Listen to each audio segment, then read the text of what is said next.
More than 70 law enforcement officers were off the streets Wednesday. Instead, they were being trained on the new use of force policy recently approved by the U.S. Department of Justice. The purpose is to instruct the officers and the supervisors on what the constitutional standards are and what they expect to see and will be required to follow under their newly approved use of force policies, including the reporting, including the investigation and the documentation of their force. It's one of the requirements of the consent decree imposed on the VI Police Department a number of years ago to meet police standards.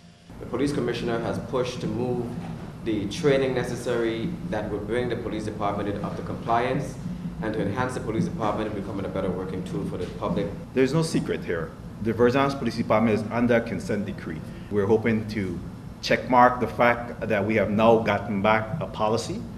We're checking off the fact that we have now received training, and hopefully in the future, it will require some time, of course, but there will be implementation and evaluation.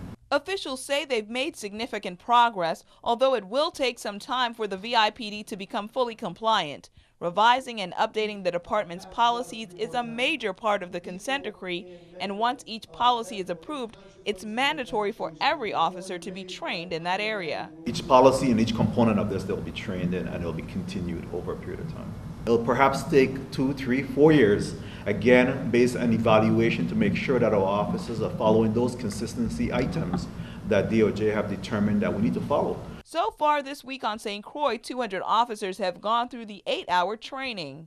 The men and women that you saw today in the room are all police officers, as well as there's a combination of territorial court marshals, correction officers, Port Authority police. The department's previous use of excessive force is the reason they came under fire in 2005, so this training is a step in the right direction.